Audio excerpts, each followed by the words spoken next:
Does Section 8 just not exist anymore? Because I feel like I've been on the list for like fucking 12 years. I still ain't got my packet in the mail. I'm still trying to fucking afford rent. So, can somebody please tell me, is Section 8 still a thing? Does it still exist? I mean, I know people have it, but like, are they still giving it out? Is there more of it to go around? Because I see a lot of vacant houses and just fill these bitches up. There's too much homeless shit going on right now. Like, what happened to Section 8? Does She is right about one thing. There is absolutely a lot of homelessness going on. We review it all the time. And ultimately, the reason for that is we are moving into a regime of accountability and responsibility, especially towards the decisions that you make. So you're going to have to be more intentional and thoughtful about the decisions you make and ultimately the logistics that you choose to take on for yourself. As well as, yes, you see a lot of homes that are empty, and there's no one else to blame but the people who came before you because they did not make a very good showing and they took advantage of certain things. And then when their time ultimately ran out, they were spiteful and they did things to spite the landlord or whatever the case. And so there very well may be an empty home, but they would rather have it empty than rent to somebody on Section 8. So that speaks volumes. And lastly, she mentioned that she's been on a list. She said for like 12 years. I think she was being facetious. Let's just say she's been on it for 5. Well, you've been making it just fine, apparently. You've been figuring it out just like the rest of us. Keep doing that. It's really just that simple because it's not going to get better. It's, if anything, more is going to be on you to be able to take care of you moving forward. Y'all, before we get into the next clip, if you could like the video, I greatly appreciate it. Only takes a second. It actually does help out more than you know. And also, if you could hide. Giving up my Section 8 to go live with family members. I might be like, girl, what? Is you crazy? Why would you do that? Well, there's a couple reasons, but the first reason is I just can't stay my ass out of trouble where I am. I got in a big fight with a family member on my dad's side, and so my mom's side of the family was like, girl, you being too much down there. Just come up here and we got you. They've been trying to get me to move where they are for years, y'all. I mean, years. But me being so used to where I am, being stuck and stagnant, I just could never make my way up there. But the truth is, y'all, sometimes we just get stuck in places and we get too comfortable, I guess you could say. We get too comfortable. I'm gonna miss my place, y'all. I really am. But I just feel like I would do way better where I'm going. It'll be a new environment for me and my kids and a better schools for my autistic son. That's really a plus right there. I may be uncomfortable for a few months, if that, but I'm staying with family. I'm not gonna be that uncomfortable. I just wonder if I'm making the right decision, y'all. I don't know. Y'all let me know if y'all ever had to go through this or know somebody that has went through this. Giving up my Sounds like she has a lot of kids. And fortunately for her, it sounds like she has a good family, a very nice family, because that is a huge task. So she said kids. So it's at least 3 of them. But odds are it may be 4 or 5. But I mean, just think about it. Like, would y'all just open your home to 3 people instantly that's about to be in your house?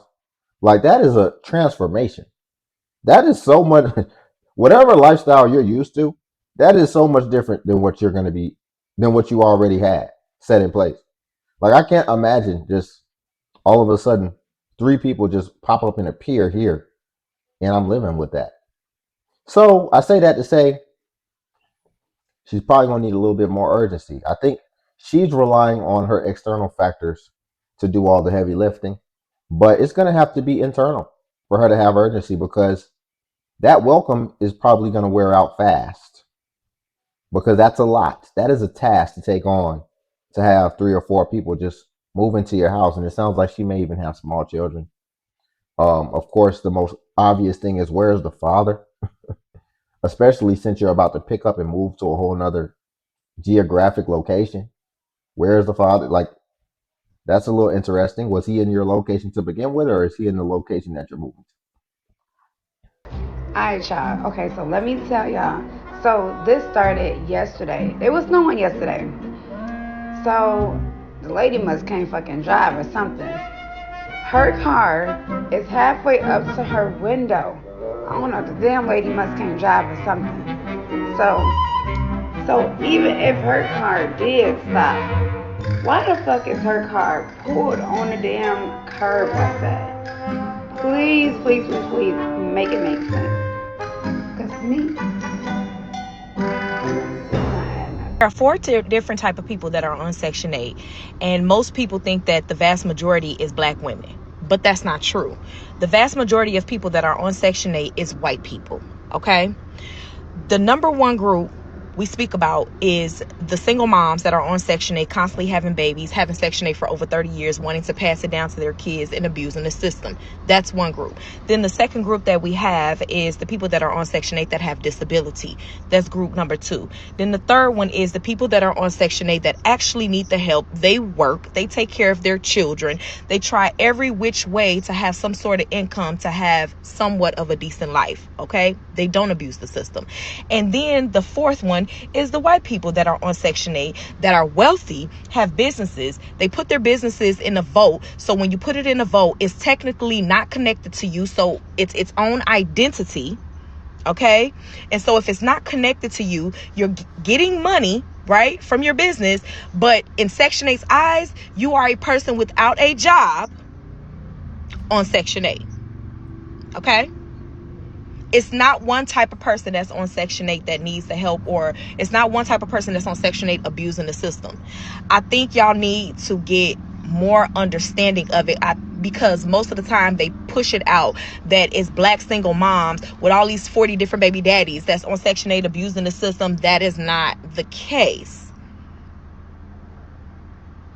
That's it. That's the rant. I know I've been gone for a while, but I just needed to say that. Bye.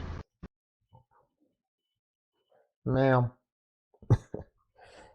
even if what she's saying is true, right? Let's take it that way. What she's saying is true. That happens. How much do you think that really happens? Do you think of the 3 or 4 groups that she gave that everything split 25% down the middle? Understand. Her saying that there's people who are creating business structures that are so advanced that they're able to make income and flow it through the business so it doesn't report in their name. And then that then makes it to where they show up as not having any income because it doesn't directly come back to their name. So then they decide to get Section 8 and apply for benefits. You think there's a large group of people doing that? Or do you think that the percentage of people doing that is so minuscule that it's not even worth talking about? But that's what she's thinking about. Why do you care? I'm curious. I want to see what these comments say. Like, we're focused on, I don't even think that's going on for real. But even if it is, like I said, there's it's 0.0000001% of the population that even has the knowledge to be able to do that. The comments say, so they're saying Jewish people do that, I guess.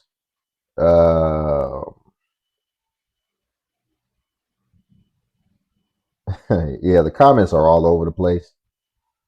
But yeah, I mean, somebody said, not trying to rattle your point, but there are actually far more black people on Section 8 than white in comparison to the population. There's a higher percentage of black people on it than white. So she's talking more so about proportions. I'm just trying to find any comments that actually have any possible substance. Which she's got a point, because you got to remember, like, I review this stuff, and the data point that I can go off of is just, even when I'm looking at videos, what when I just type in, because remember, Section 8 is gender neutral, ethnic neutral. So I just type in Section 8. And when I'm looking at the videos that I have to choose from, what do you think is the majority race that I see? What do you think is the majority gender that I see? I'm not cherry picking. Let's see. Yeah, it's not. I mean, there was such a dumb video anyway. There's really nothing to see through, hash through in these comments. So we'll leave it there for today. If you could like the video, I greatly appreciate it. Only takes a second and actually does help out tremendously. Also, if you could hype the video, hype is a new feature that YouTube offers where it actually helps smaller content creators like myself. And basically, when you hype, it actually pushes us to the extent that it pushes the larger content creators. So you just press the hype button, then it shows you the points. And since I am a smaller content creator, I actually get more points per hype. Then also Patreon's link below if you want to see self-improvement content as well. But until then, I'll catch you in the next video.